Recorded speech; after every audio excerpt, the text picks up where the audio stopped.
వి gold trusted gold buyers తాకట్టులో ఉన్న బంగారాన్ని విడిపించి ఈ రోజు ఉన్న మార్కెట్ ధరకే కొనబడును. మరిన్ని వివరాలకు సంప్రదించండి 7710772020. మీరు ఎవరైనా ఇంట్లో కూర్చున్నారా ఓటేయకుండా? వేద్దాంలే చూద్దాంలే నేనే వేయకపోతే ఏమవుతుంది అనుకుంటే కనుక వెంటనే మీ ఒపీనియన్ మార్చుకోండి. ఎందుకు నేను మాట్లాడుతున్నాను చిటికేసి మరి ఎందుకు చెప్తానంటే ఇంకొక ఇన్స్పిరేషన్ స్టోరీ నేను ముందుంచే ప్రయత్నం చేస్తాను. ఒక తల్లి తన కొడుకుని తీసుకొచ్చి ఓటేశారు. మేడం, ఇట్స్ అన్ హానర్ మీతో మాట్లాడుతున్నాను. అందుకని మీరే రావడం కదా, మీ అబ్బాయిని కూడా తీసుకొచ్చారు. తనకు ఓటు హక్కుంది, తన చేతకు కూడా తన ఓటు హక్కుని వినియోగించేలా చేశారు. ఒకసారి చెప్పండి, చాలామంది ఈ టైంకి ఓటేయరు. అండ్ ఫస్ట్లీ మీ ఫీలింగ్ ఏంటి? ఓటు వేశారు, మీరు ఓటు హక్కు వినియోగించుకున్నారు. ఓటు హక్కు వినియోగించడం మాకు నిజంగా చాలా గర్వకారం అండి. ఒక మంచి సమాజానికి మంచి పౌరుడు రావాలి, మంచి బాగా ఉండాలి, సమాజం మంచి అభివృద్ధి చెందాలి అంటే ఒక మంచి పౌరుని మేము ఎంచుకోవాలి. అది కనీస బాధ్యత మాది. సో నేనే కాకుండా మా ఫ్యామిలీ వాళ్ళందరూ కూడా వచ్చారు, మంచి ఓటు వినియోగించుకున్నాము. ఎంత తొందరగా వస్తే అంత తొందరగా మన ఓటు మనం వినియోగించుకోగలుగుతాము. ఎక్కడ కూడా కరప్షన్ లేకుండా అయిపోతుంది ఇది.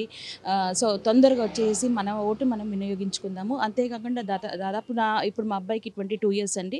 వాడు కూడా ప్రతిసారి ఇప్పుడు వీడికి ఓటు హక్కు రావడానికి నియర్లీ 4 years అయిపోయింది.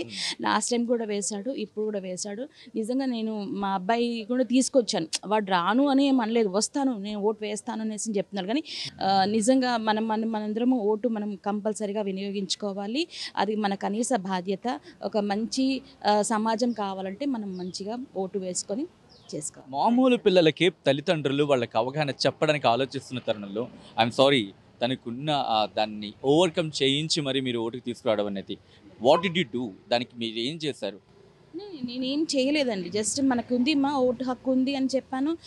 వాడు కూడా అవునా నాకు ఓటు హక్కు ఉందా అని వాడు చాలా సర్ప్రైజ్ అయిపోయాడు. అండ్ తీసుకొచ్చేసాను, వేసేస్తానని చెప్పాడు, వేసేస్తాడు. లాస్ట్ ఇయర్ కూడా వేసేస్తాడండి వాడు.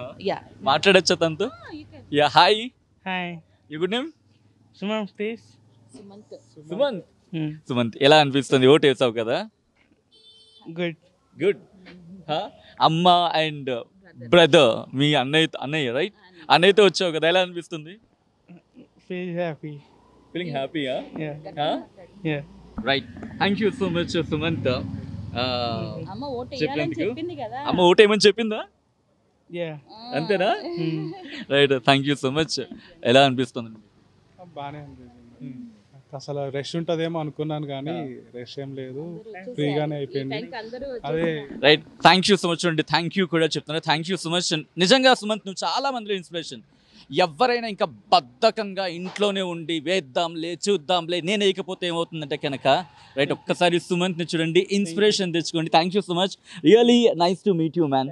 అండ్ నిజంగా నువ్వు ఒక్కరిలో అయినా ఇన్స్పిరేషన్ నింపగలిగితే కనుక ఐ థింక్ అమ్మ మీ కృషికి హ్యాట్స్ ఆఫ్ ఆ విషయంలో. అండ్ ఎలా అనిపిస్తుంది తమ్ముడితో వచ్చి ఓటేశారు అండ్ ఫ్యామిలీతో వచ్చి ఓటేశారు? బాగానే హ్యాపీగానే ఉంది. దమ్మంగానే వచ్చేసాడు ఓటేయడానికి. అల్లరి చేస్తూ ఉంటాడు ఇంట్లో? చేస్తాడు. అల్లరి తమ్ముడితో అన్నయ్య అండ్ ఫ్యామిలీ వచ్చి ఓటేశారు. రైట్, అంతే. Thank you so much. ఎక్కడండి మీరు? ఎక్కడి నుంచి? So thank you so much Sumanth and family. And once again next time కూడా ఓటేద్దాం మనంతా కలిసి. Right, thank you so much Sumanth. మొత్తంగా అయితే మాత్రం వాళ్ళు చెప్తుంది అది, ఫ్యామిలీ అంతా హ్యాపీగా ఓటేసామంటున్నారు. ఏ ఉన్నా సరే ఓటేయాల్సిందే. వీడియో జర్నలిస్ట్ విజయ్తో సచిన్, RTV జూబ్లీస్ నియోజకవర్గం నుంచి. చరిత్ర సృష్టించినోడు ఇప్పుడు ఆ చరిత్రని తిరగరాయబోతున్నాడు. అబద్ధాల గోడల్ని బద్దలు కొట్టి నిజాలను రాగా మీ ముందుంచబోతున్నాడు. నిజమైన వార్తల కోసం వెంటనే డౌన్లోడ్ చేసుకోండి రా యాప్ని.